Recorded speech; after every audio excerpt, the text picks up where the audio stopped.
Vai tā ir reāla biznesa nepieciešamība, vai tomēr tikai moderns trends? Ja cilvēkam darba saturs nepatīk vai slodze viņam ir par lielu, kur viņš nespēja nest, tad labbūtības aktivitātes, viņas būs nesekmīgas. Pirmkārtām darbinieks katrs ir atbildīgs par savu labbūtību, jo viņš ir vienīgais, kas reāli tiešām zina un jūt, tad, kad viņam pa daudz, tad, kad viņš izdeg, tad, kad viņš netiek galā, tad, kad viņš sāk kaut ko meklēt, viņam pašam jāidentificē un tā kā jābūt tam signāliņam. Kā jūs domājat, kad notika tā nobīde domāšanas veida par to, ka gan darbinieks ir līdzatbildīgs par savu labsajūtu, gan uzņēmums ir atbildīgs par to, kā darbinieks jūtās pie viņa darba? Ja kādreiz uz uzņēmumu nāca cilvēki, lai uzņēmums risinātu viņu problēmas, tad šobrīd uzņēmums un darbinieks viņi ir partneri. Viņi ir līdztiesīgi, līdzvērtīgi un attiecīgi tad šī atbildība sadalās uz pusēm. Šobrīd vairs nepietiek tikai ar funkcijas izpildi un savas lomas apzināšanu, bet tieši meklē jēgu, vai es to varēšu darīt ilgtermiņā tieši ar tādu pašu atdevi. Uzsākt šo dialogu, ļaut šiem cilvēkiem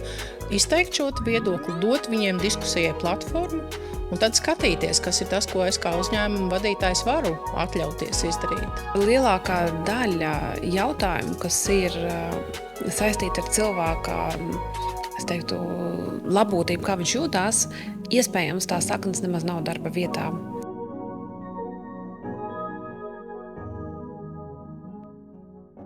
Tu klausies podcastu Coachings bez filtra, kas tapis ar ICF, International Coaching Federation, atbalstu. Sarunas, kas liek domāt, just un mainīties.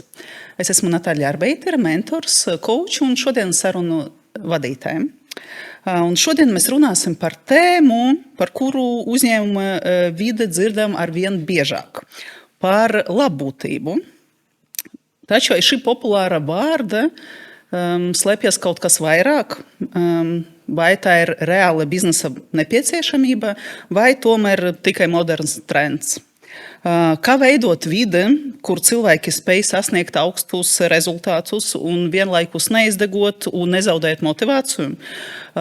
Kā tas patiesībā strādā praksē un kur uzņēmumi bieži kļūdās?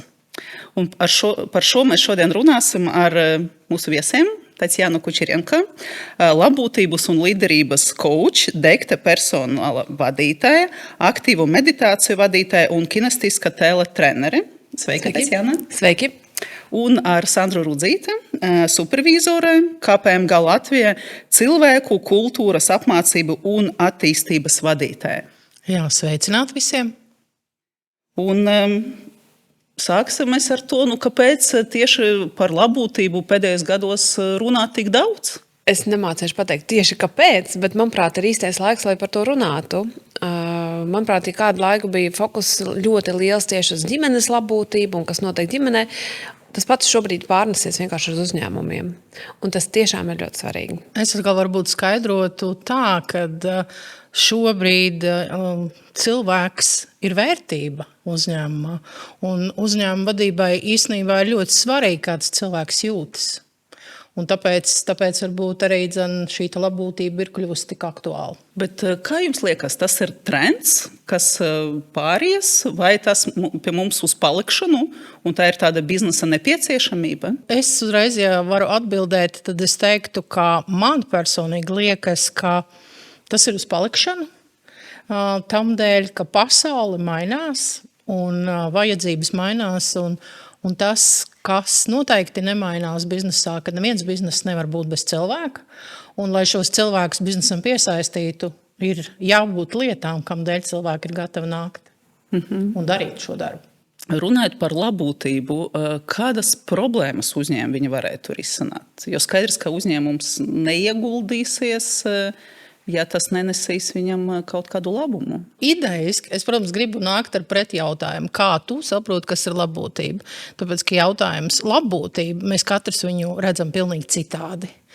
Un tad jautājums tev, kā tu to saproti, caur kuru prizmu tu viņu gribi redzēt, un tad es atbildēšu pati, kā es viņu redzu. Ļoti labs jautājums. Mēs, kad domājam par podkasta tēmu, par to, kas uzņēmumam varētu būt aktuāli, es tieši saku pētīt, kas tad ir labbūtība. Man ir pat definīcija tam, ko tas īsti nozīmē.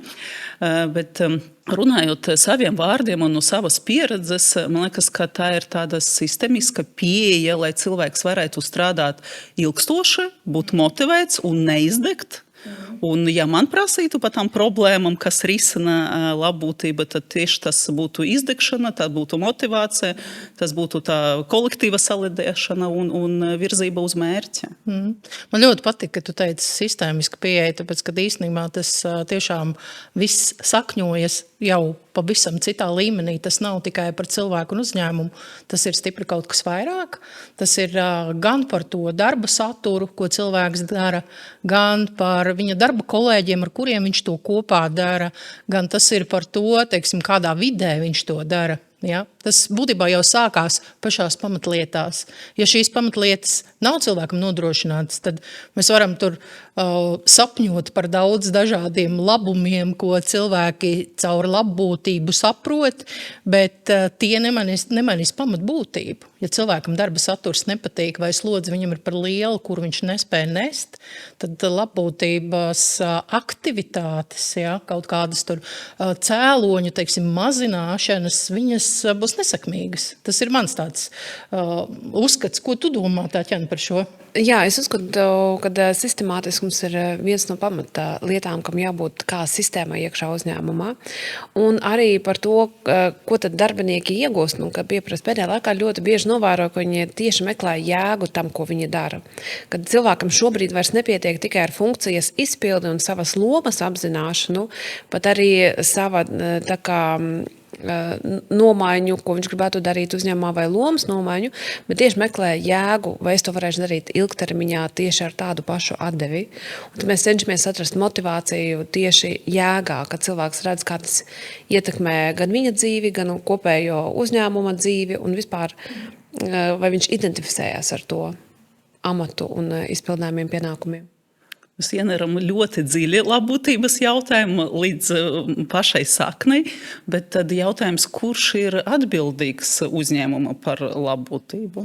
Es varu atbildēt, varbūt pirmā. Es uzskatu, ka ir atbildība jāsadala 50/50. Pirmām kārtām darbinieks katrs ir atbildīgs par savu labbūtību, jo viņš ir vienīgais, kas reāli tiešām zina un jūt, tad, kad viņam pa daudz, tad, kad viņš izdeg, tad, kad viņš netiek galā, tad, kad viņš sāk kaut ko meklēt, viņam pašam jāidentificē un tā kā jābūt tam signāliņam. Un, protams, tie nākošie 50% no uzņēmuma, ka viņš vispār dod tādu iespēju.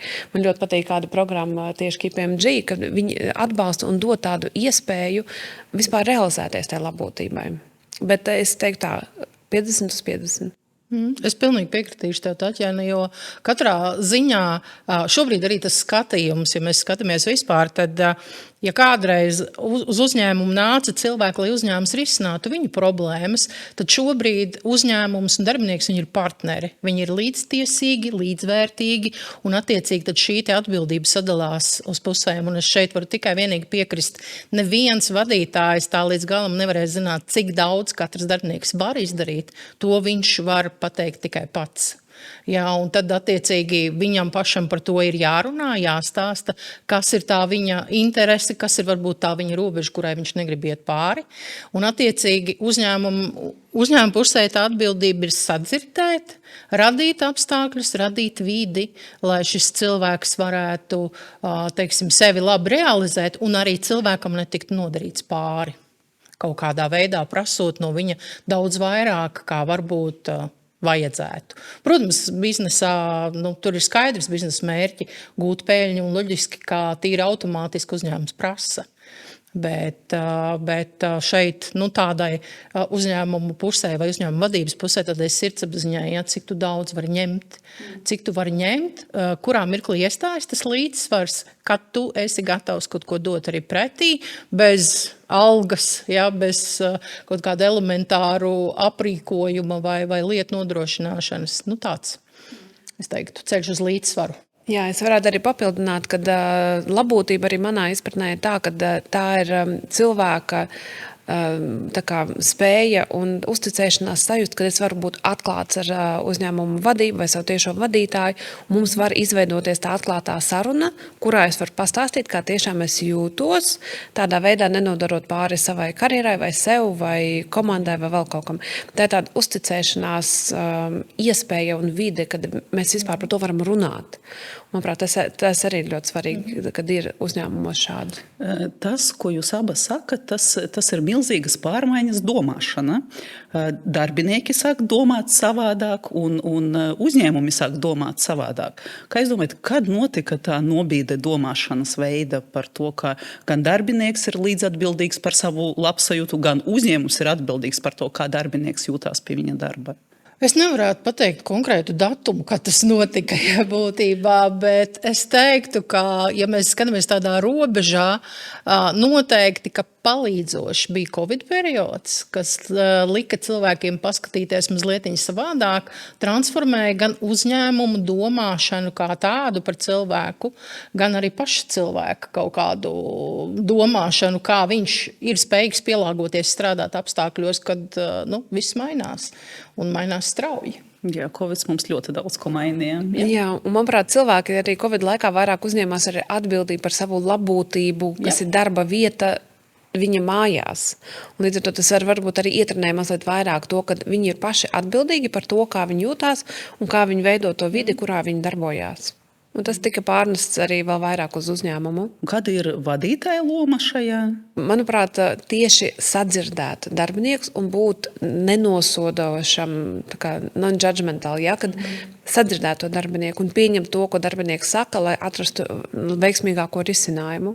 Tas, ko es vēl varu papildināt, ko Taķena minēja, noteikti vadītājam arī ir jāsaprot, ka viņš pats ir cilvēks un ka viņš arī ir darbinieks, ja, un ka viņam arī pašam par sevi ir jāprūpējās. Jo tas, ko mēs parasti sagaidām un prasam, ka vadītājs rūpējās par visiem citiem, bet teiksim, tādā lielā kontekstā mēs bieži vien saskaramies ar to, ka nav kas parūpējas par vadītājiem. Droši vien, ka tam ir arī vēl lielāka nozīme kopumā tajā procesā, ka vadītājs pats ir vesels, pats ir tādā enerģijas balansā, un tad viņš var labi strādāt ar saviem darbiniekiem un viņiem kaut ko dot. Šis ir ļoti svarīgs aspekts, jo tas, ko esmu novērojis, kad vadītāji aizmirst ne tikai, ka viņi ir darbinieki, ka viņiem ir 40 stundu darba laiks, vai tur mazliet ilgāk, bet vienalga, kad ir limitēts, bet ka viņi vispār ir cilvēki.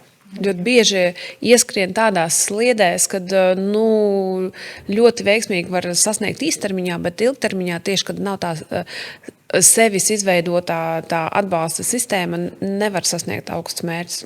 Tiešām ilgtermiņā gadu gājuma griezumā, teiksim tā, nākotnē. Jautājums, Sandri. Esmu dzirdējusi, ka KPMG ir brīnišķīga sistēma, tieši labbūtības sistēma, un tad varbūt jūs varētu pastāstīt, kā tas aizsākās tieši tava uzņēmuma. Jā. Ja es, protams, pareizi uztvēru tavu jautājumu, tad tu droši vien mini par vadītāju atbalsta programmu, kas mums ir uzņēmumā. Un tas, protams, kad aizsākās ienākot man šajā organizācijā, jo mani ieaicināja šajā organizācijā ar, kā lai pasaka, pievienoto vērtību, ka es esmu arī supervizore, līdz ar to vadības gaidas bija, ka es ne tikai būšu personāla vadītāja šajā uzņēmumā, bet arī pildīšu supervizoru funkciju. Tātad viņi jau saprata, ka supervizija ir kaut kas ļoti, ļoti vērtīgs, kas ir vajadzīgs, bet tad, kad es iesāku darbus, tā kā minēju, kad viņiem nāks mazliet vilties, jo es nevaru veikt supervīzijas procesu organizācijā, tas ir pret ētikas principiem, bet es varu izveidot sistēmu vai veselu programmu, kura sniegs atbalstu mūsu vadītājiem. Un tad mēs, protams, sākām ar to, kad mēs sākumā vadītājiem piedāvājam katram iespēju daļu, teiksim, viņa apmācību budžetu novirzīt coachingam. Mēs tieši iesākām ar coachingu, tāpēc, kad coachinga vārds bija stipri populārāks un saprotamāks, ko ar to, ko var no tā sagaidīt. Un, teiksim, tajā pirmajā gadā bija cilvēki, kas šo te jau diezgan aktīvi sāka izmantot, bet mēs jau secinājām pirmajā gadā, ka ne visiem ir vajadzīgs coach, kad ir vajadzīgs arī kaut kāda cita mazlietiņa pieeja, kad ir kādam vajadzīgs mentors, kādam ir vajadzīgs supervizors un kādam ir vajadzīgs arī psihologs un psihoterapeits, lai viņš kā vadītājs varētu veiksmīgi sevi realizēt. Nu, un tad tā programma arī izveidojās. Es gribētu jau teikt, ka tā programma mūsu uzņēmumā ir apmēram 6 gadi. Un katru gadu, šobrīd šai programmai mums jau ir atsevišķs budžets, kas nav saistīts ar cilvēka apmācību budžetu, bet tas ir tieši viņa atbalstam un attīstībai fokusēts.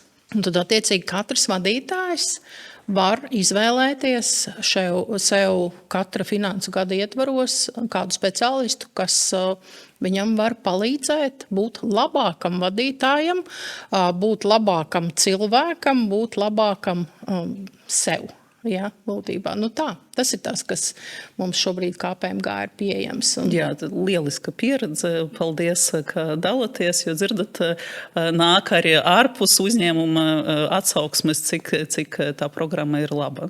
Jā, un tad attiecīgi ir tā, ka mēs esam piesaistījuši ļoti daudz arī speciālistus, un ļoti daudz speciālistu nāk tieši no Rīgas coachinga skolas un arī no citām vietām, bet kas mums ir ļoti, ļoti būtiski, pie speciālistu izvēles mēs noteikti izskatām, lai coach tomēr ir iegūs labu izglītību, lai viņš ir certificēts coach, ja, lai mēs piesaistot cilvēkam varētu būt pārliecināti, ka darbs ar šo cilvēku tiks veikts kvalitatīvi. Ja? Un tad otra lieta, protams, viens ir tas, kad mēs paši šos coachus uzrunājam, coachus, supervizors vai terapeits, un esam izveidojuši tādu iekšējo katalogu, kur cilvēks var izvēlēties, lai viņam vienkāršāk ir, viņam nav pašam jāiet un jāmeklē, viņš var no kataloga izvēlēties, un tad ir otra iespēja, kad viņš varbūt pats kādu ir atradis un uzrunājis, bet tad mēs veicam kontrolas elementu, mēs skatāmies, vai šis speciālists ir gan certificēts un gan izglītots, lai viņš varētu šādu pakalpojumu veikt.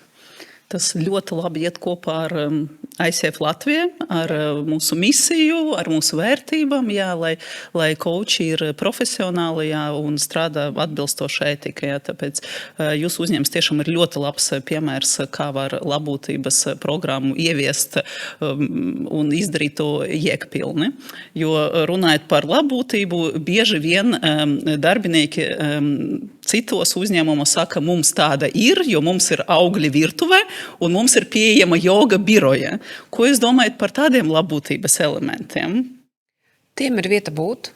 Mums arī ir, esmu personāla vadītāja Dektā, gribēju pieminēt, mums arī ir coachinga domāšanas un tāds princips mēs izmantojam, ja, bet arī sev iekšienē uzņēmumā es arī nekoučoju darbinieks līdz ar to, lai nepārkāptu tos miedarbības principus un ētiku. Par jogu un aktivitātēm tas ļoti saliedē, un tas, manuprāt, ir ļoti liederīgi, lai veidotu tieši komunikācijas starp darbiniekiem dažādos līmeņos.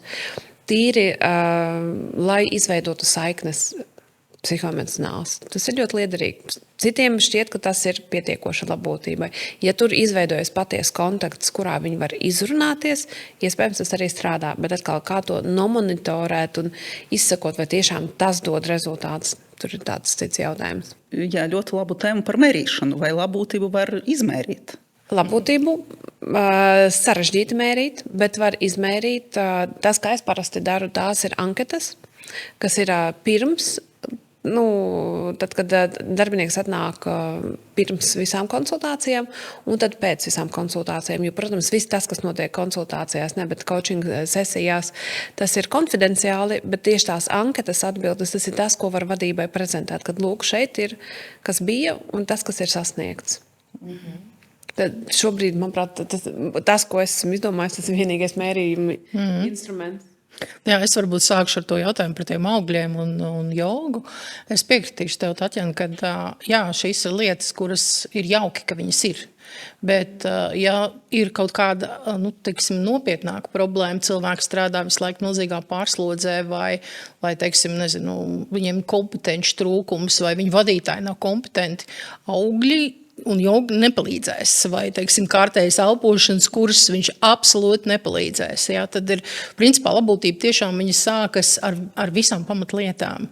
Un tas, ka cilvēki šobrīd prasa vairāk, viņi redz, ka tur citos birojos ir viskaut kas, viņi tiešām jautā, prasa, viņi nāk ar idejām, arī mūsu darbinieki pa laikam, mēs tur redzējām konkurentiem, kur tur ir masāžas krēsli, un vēl viss kaut kas tam līdzīgs. Mums arī vajadzētu, vai tur citiem ir vitamīnu ūdens, ja, tas ir labūtībai ļoti jauki. Es saku, jā, noteikti, ka tas tā ir.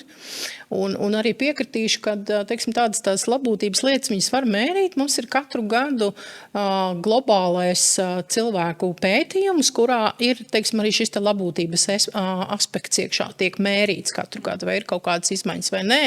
Un tad, teiksim, pēc šo rezultātu sasniegšanas mēs arī taisam fokus grupas un prasam, kas uzlabojās, kā jūs to vērtējat, un tad cilvēki arī diskutē, kas ir tas, ko viņi novērtē no, piemēram, tādām labūtības lietām. Un tad viena no šādām lietām, kas pēdējā laikā, ko cilvēki ļoti tā atzīmē, ir šis hibrīda darbs, jo mēs joprojām piedāvājam šo iespēju, zinot arī to, ka daudzas organizācijas ir atgriežušās 5 dienas birojā, mēs joprojām piedāvājam hibrīda darbu, un mēs arī saprotam, ka mūsu cilvēku labbūtībai šis ir viens no galvenajiem iemesliem, kā cilvēki labāk var izturēt augstas spriedzes apstākļus. Jo tā mums ir sezonalitāte, tad, kad cilvēkiem ir jāstrādā ļoti daudz, ļoti intensīvi, tas ir, piemēram, ļoti saistīts ar audita sezonu. Visi zina, ka tur ir ļoti īsi laika termiņi, bet teiksim, cilvēks saprotot, kā viņš var strādāt šajā hibrīda režīmā, viņš labāk spēj vadīt savu enerģiju. Jā, viņš mazāk laika tērē varbūt braukšanai uz biroju tajā mirklī. Jā, tur ir atkal citi zaudējumi. Jā, cilvēks varbūt mazāk socializējas, viņš vairāk ir tā kā izolācijā savā, bet teiksim, mēs esam arī novērojuši, ka tādu izdegšanas elementu ir stipri mazāk tieši dēļ tā, ka cilvēks var savu laiku pats organizēt, jo arī šis elastīgais darba laiks mums ir pieejams. Jā, tad attiecīgi cilvēki var sevi labāk vadīt. Jā. Tā kā nav vairs tas pieprasījums 8-5, jā, un tā, bet tu strādā tad, kad tu esi vairāk savā enerģijas elementā. Jā, ja tas ir saskaņojums gan ar klientiem, gan ar kolēģiem un tā. No mūsu sarunas es saprotu, ka labūtība rodās dialoga starp darbinieku un organizāciju. Jā. Mēs varam piekrist. Jā, absolūti piekrītam. Jā, jo mēs arī saglabājam hibrīdo darba laiku un arī darba laiku stundās dienas un arī gan darbs attālināti un ofisā. Jo novērām arī, ka tiešām, un tad arī cilvēks pats, viņš var uzņemties gan atbildību par rezultātiem, gan arī par savu labūtību, jo viņš zina, kad viņš ir resursā, lai viņš nav darbā stresēns, ka viņam tur varbūt bērns pie zobārsta jāved vai kā, bet viņš pastrādās vēlāk un izpildīs tos darbus, lai sinhronizētos ar saviem enerģijas cikliem un ritmiem. Tā, tas ir ļoti svarīgi. Es esmu darbinieks, kas šobrīd klausās šo podcastu un saprot, ka mana uzņēmuma nav tādas labbūtības, nav tās labbūtības programmas, un vispār mēs esam diezgan tālu no sistemiskas pieejas, lai darbinieks justos labi, var ilgstoši strādāt, neizdegt un ir motivēts. Ko es kā darbinieks varu darīt? Kas būtu tas pirmais solis, kas man jāspēr, lai izdarītu 50% sava darba? Es teiktu, ka runāt ar savu vadību, protams, iespēja robežās, cik atklāti to var, minot gan argumentus, gan teiksim, arī iemeslus, kamdēļ uzņēmumam kaut ko vajadzētu darīt labbūtības ziņā. Es teiktu, tas būtu pirmais solis. Un tad tas ir, protams, uzņēmuma pusē, vai uzņēmums uzklausa darbinieku, vai arī nē, arī tā var būt, ir dažādi iemesli un apstākļi, bet tas, kad cilvēks, piemēram, aizejot no šāda uzņēmuma, viņš neko nerisina. Jā, principā viņš bēg no situācijas. Viņam ir jāpieceļas un jāsaka, hei, es labprāt šeit strādātu, bet ir kaut kādas lietas, kuras būtu forši, ja viņas tiktu uzlabotas. Kas man ir svarīgas tas lietas? Jā. Ja. Nu jā, un ja aizejot ar šo jautājumu pie vadības nesanāk atrisināt, tad sameklēt pašam atbilstošo kauču, kas palīdzētu viņam atkal atrast vai nu pieeja vadībai, vai nu pieeja pašam sev, kā tai vidē vislabāk dzīvot un, kā saka, iekārtoties. Vai nu uzrakstīt man. Es varu parunāt arī ar vadību. Ja es esmu uzņēmuma īpašnieks un atkal klausoties mūsu podcastu, saprotu, ka es gribu sev tādus darbiniekus, kas strādā motivēti, strādā ilgstoši ar degošām acīm, tad kas man kā uzņēmuma vadītājiem būtu jādara un cik man tas izmaksās? Es teiktu, ka pirmkārt, ja es, piemēram, sevi lieku šī uzņēmuma vadītāja kurpēs, es teiktu, es pajautātu darbiniekiem, kas ir tas, kas jums ir nepieciešams, lai jūs justos šajā uzņēmumā labi. Uzsākt šo dialogu, ļaut šiem cilvēkiem izteikt šo viedokli, dot viņiem diskusijai platformu un tad skatīties, kas ir tas, ko es kā uzņēmuma vadītājs varu atļauties izdarīt. Ja? Kas ir tas, ko mēs kā uzņēmums varam darīt. Nu tā būtu mana pieeja. Es pajautātu. Absolūti piekrītu, jo brīžam ir tā, ka citos uzņēmumos vadība, es neteiktu, ka baidās, bet atturās no jautāšanas, kas darbiniekiem, ko viņi vēlētos, jo domā, ka būtu prasības, nezinu, braukt uz Maldīvām vai vēl kaut ko, bet īstenībā tās prasības ir tik bāzes brīžam, kad viņas izmaksā tiešām ļoti maz, lai cilvēks tiešām justos komfortabli tai darba vietā un ar tiem kolēģiem, kas viņiem ir. Līdz ar to es pirmais arī ieteiktu tiešām aprunāties atklāti ar kolektīvu. Kas ir viņu gaidas, ko viņi grib, kas ir tas, ko vajadzētu uzlabot. Un tikai tad jau tā taisīt programmu, jeb šo plānu, kā to uzlabot. Jo bieži vien tas, ka mēs kā vadītāji, mēs uzskatām viens, mēs tā kā redzam, bet no darbinieku puses skatu punkta tas absolūti nav tas, ko viņi grib. Varbūt viņi grib makšķerēt vienu dienu brīvu un aizbraukt visiem kopā ar laivām, ja? Nu, mums bija viens tāds gadījums, jā, ka viņiem nav vajadzīgs ne bahaziedi, ne joga, ne zīmēšana, ne vīnu degustācijas, nekas. Viņi grib vienkārši makšķerēt laivās. Viss. Jā, to tu vari uzzināt tikai pajautājot. Tieši tā. Jā. Jo tā lielākā kļūda bieži vien arī tur ir, kad vadītāji sasēž pie galda, un tad viņi sēž un spriež. Un viņi spriež pēc savas vērtības sistēmas, kas viņus iepriecinātu, jā, būtībā. Un šad tad gadās, kad nošauj garām. Jā, un meklē ar vien fancīgākas lietas un vēl kaut ko, bet kā Taķena teica, brīžiem tā atslēga slēpjas šausmīgi elementāros jautājumos. Es saku vienkārši, man ir liela tāda citu uzņēmuma pieredze, un vienā no šādām diskusijām, kad darbiniekiem tika pajautāts, kas tā kā uzlabot, viņi saka, ielieciet papildus lampiņas koridorī, lai tur nav tik tumšs. Saproti, un tas ir tik elementārs līmenis īstenībā, ja? Vai arī, nezinu, tur sieviešu labierīcībās nolieciet kaut kādas higieniskās paketes, ja? Kas, teiksim, kādam krīzes momentā varētu palīdzēt, ja? Un tie risinājumi nemaksā dārgi. Nē, absolūti ne. Absolūti, bet ir ļoti svarīgi darbinieku ikdienas uzlabošana. Jā. Un darbinieki to vēl vairāk novērtē, ka viņi ir sadzirdēti un novērtē, kad viņi saņēmuši tieši to, kas bija tas prasījums viņiem. Kā var savienot dažādas paudzes darba, jo es nojaušu, ka katrai paudzei mums ir darba tirgu ir vairākas paudzes šobrīd, kam jāstrādā kopā, un viņu vēlmes noteikti ir ļoti atšķirīgas. Kā ar šo tikt galā uzņēmuma vadītājiem, HR speciālistiem? Es atbildētu tā, ka šobrīd nejūtās tik liela starpība starp paudzēm, jo pēdējā laikā mēs pieņemam tos silver paudzes. Un tieši dēļ zināšanām un miera un spējas ilgstoši fokusēties un veikt uzdevumus. Līdz ar to es neteiktu, es personīgi nejūtu, kad būtu liela starpība tieši tādās paudzēs. Ar Gen Z neesmu saskārusi tik daudz, jo mums ir cita sfēra, kurā es darbojos. Es teiktu, ka mūsu uzņēmumā strādā apmēram 5 paudzes, ja būtībā. Gan ir arī cilvēki no silver paudzes, gan arī Gen Z. Un es arī neteiktu, ka mēs skatītos katram savu šo te pieeju.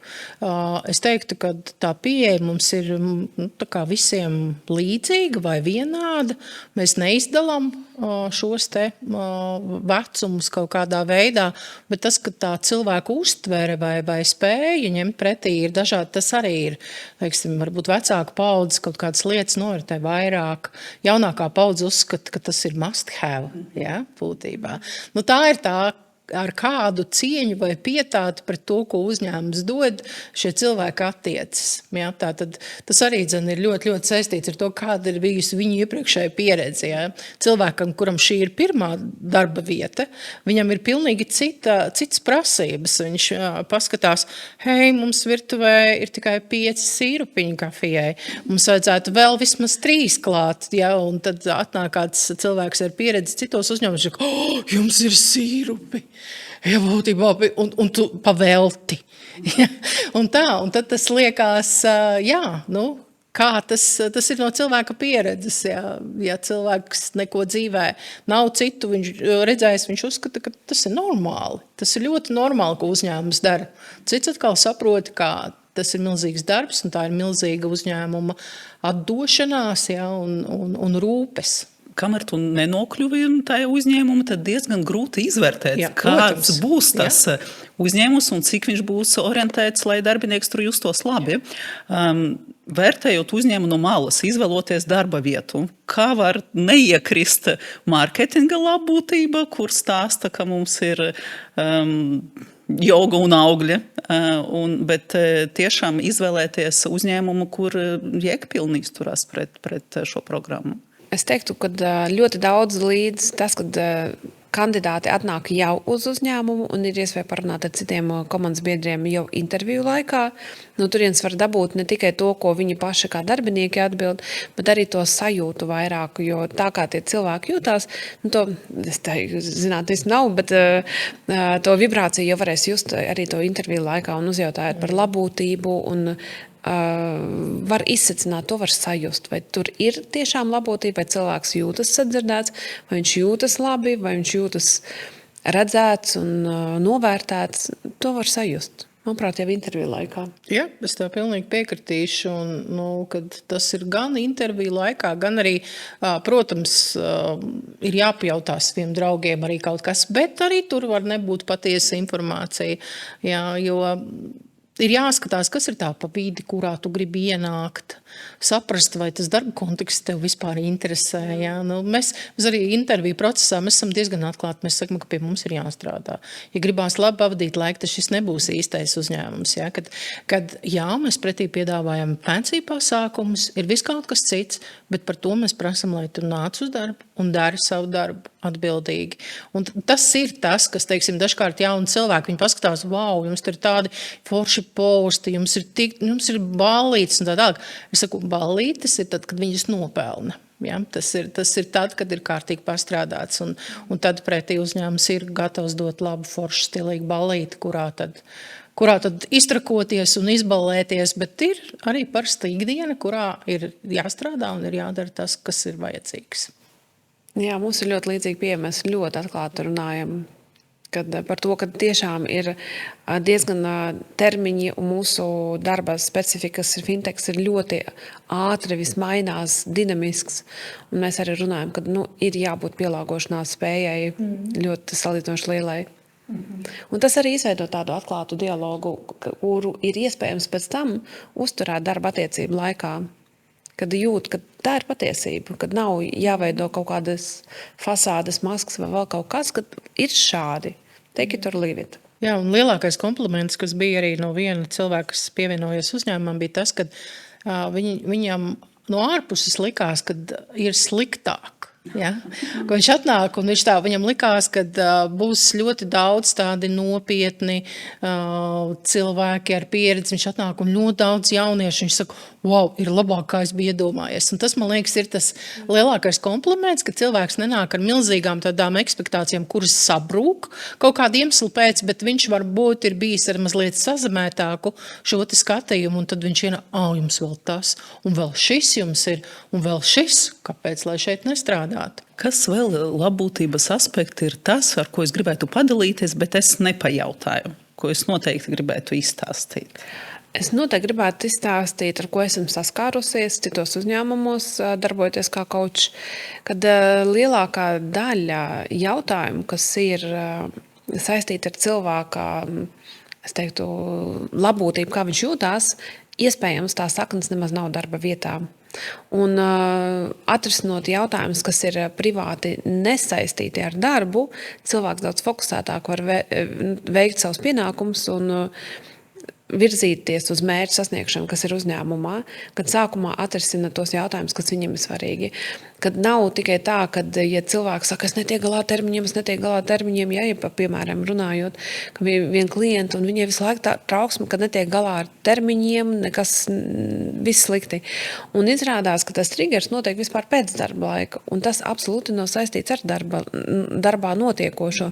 Un kad tas tika atrisināts, absolūti, darbs šķiet visi kārtībā, nekur negribiet prom, visi forši.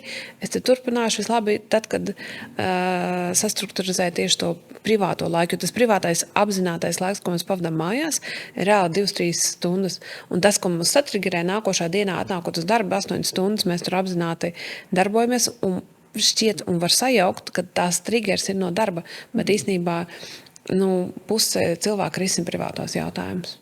Tā ir tā darbinieka līdzatbildība, tie 50%, tad par savu labsajūtu, un tas var būt celonis darbs, un varbūt arī nedarbs, bet tieši tā ir darbinieku atbildība to sakārtot. Tieši tā, jā. Es varu tikai Taķenai piekrist. Arī, teiksim, es savā supervīzijas praksē esmu tieši ar to saskārusies, ka cilvēki nāk risināt darba jautājumus, bet, kad sākam runāt dziļāk, tad saprotam, ka tā sakne ir kaut kur ģimenē, varbūt personīgajās lietās, un tieši tā iemesla pēc mēs arī savā vadītāja atbalsta programmā piedāvājam psihologus un psihoterapeitus arī, kā atbalsta veidu, jo nevienmēr ir tā, ka vadītājs neprot tikt galā ar saviem pienākumiem. Bieži vien kaut kāda iemesla slēpjas kaut kur dziļāk, kaut kas neatrisināts, kaut kas personiskajā dzīvē, un tad, kad šos jautājumus parisina, tad cilvēks lieliski var performēt un darīt savu darbu. Jā, tas ir svarīgi. Pareizi tu saki, ka tā ir tā tava atbildība saprast, ko tur, pirmkārt jau tava atbildība kaut kur iet un kaut ko meklēt, vai ne? Tas ir viena lieta, apzināties, ka tev tā vajadzība vispār ir kaut ko darīt, jo bieži vien jau ir cilvēki, kuri saka, ka viss ir slikti, bet, kad tu sāc ar viņu runāt, saka, ko tu ar to dari, izrādās, viņš neko ar to nedara, viņš tikai staigā un saka, ka viss ir slikti, viņš neapzinās, ka viņam ir milzīga tā vajadzība kaut ko risināt. Un tad tā viņa atbildība ir arī šos jautājumus virzīt uz priekšu un saprast, kāpēc es tā jūtos, kāpēc man viss ir slikti, kāpēc es pasauli skatos ar pelēkām acīm un kāpēc man darbs besī, būtībā.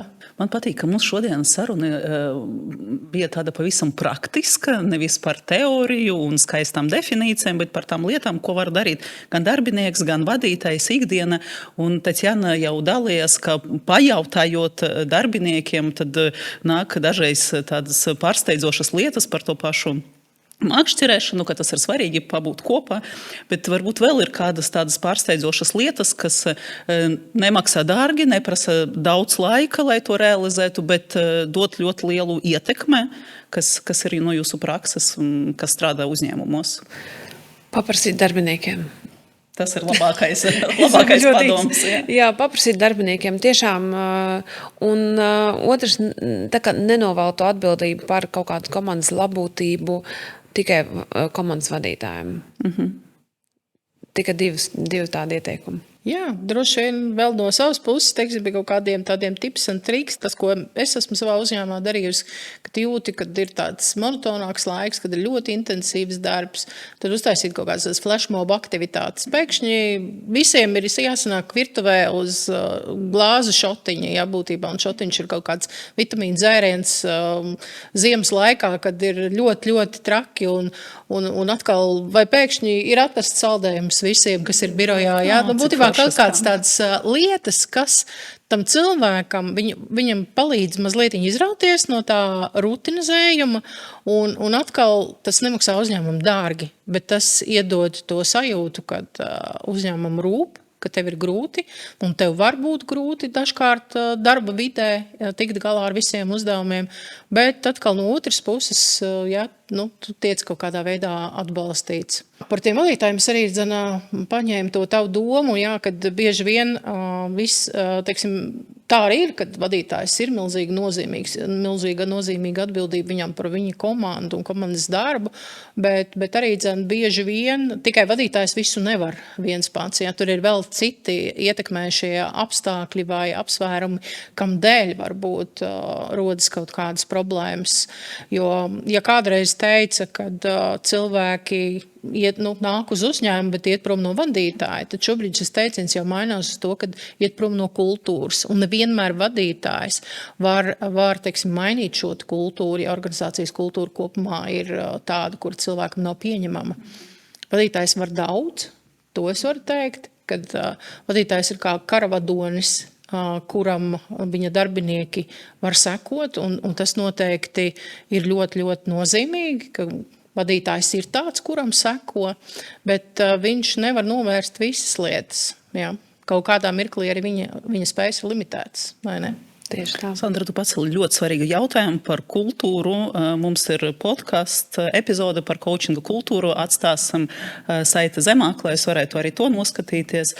Bet, dāmas, ja jūsu pastkastītes iekritīs tagad daudz CV un gribētāji nākt pie jums uz darbu, tas būs jūsu nopelns, jo paldies, ka padalieties par to, ko jūs darat savos uzņēmumos, un tas tiešām ir lielisks piemērs, kā sistematiska pieeja, labūtība var strādāt un nest super augļus darbinieku motivēšanu, noturēšana un labūtība. Paldies jums par šodienu! Paldies! Paldies!